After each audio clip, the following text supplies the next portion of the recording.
What the haters talking about?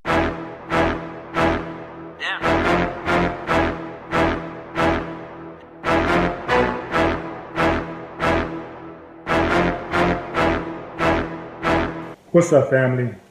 Nearly 24 correctional officers have been hit with subpoenas as investigators try to figure out why in the world was a man by the name of Jeff Epstein, who tried to kill himself just days prior, allowed to kill himself this time. Why?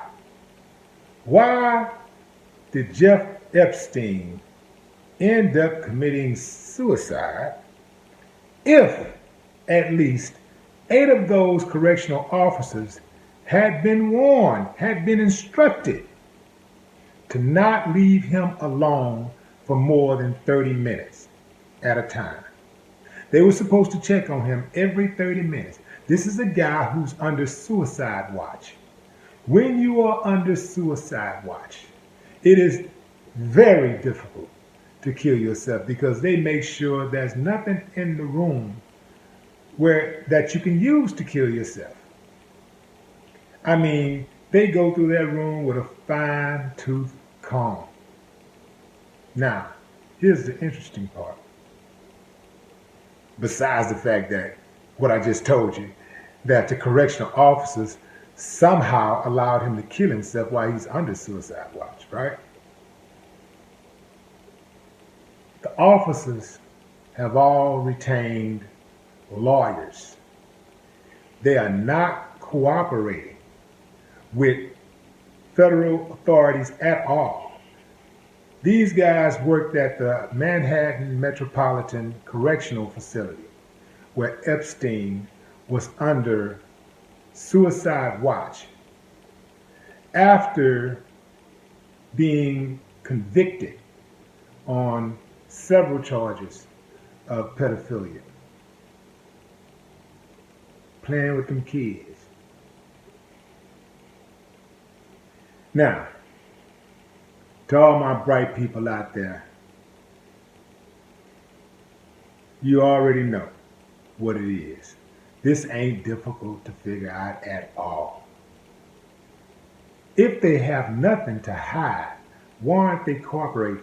What's good for the goose is good for the gander. You know, had it been you or I and we were under suspicion and we wasn't cooperating and we went and lawyered up, suspicion would immediately come to mind.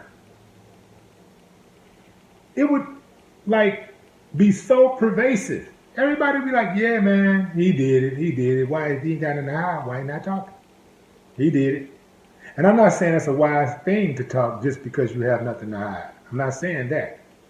But usually when people are not willing to talk to the authorities after being accused of some type of crime or suspected of a crime, usually it's an admission of guilt. You know, it indicates guilt.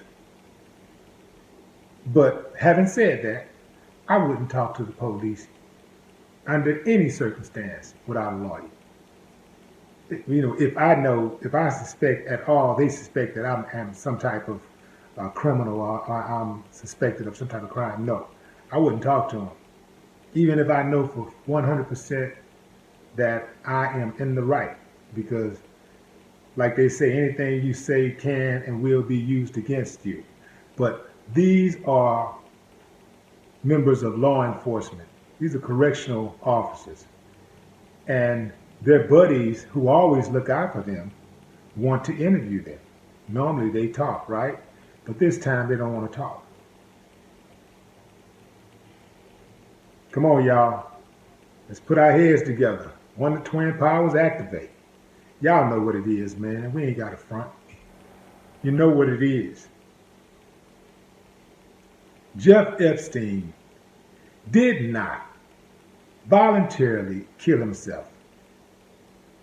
If he killed himself at all, which I would be willing to bet anything that he did not. Maybe he's somewhere chilling on an island. Or maybe they took care of business. Jeffrey was about to implicate a whole lot of powerful people. Can't let that happen. Some people you're just not going to be able to roll on and get away with it. Did y'all hear what I said in the beginning? Almost 24 correctional officers have been subpoenaed. None of them are cooperating. That's a big cover-up. And that's at the top. Some of y'all probably still so caught up in la la land, you still think that anybody with a uniform is righteous. And you'll believe anything they say. Man. Old Jeff, he played the game. Ultimately, he lost. But he got away for years. He was protected for years. And he protected some people for years. But his death, his untimely death, only proved one thing. Anytime you lay down with dogs, you're bound to wake up with fleas. Dead fleas. No more talk. What the haters talking about? Damn.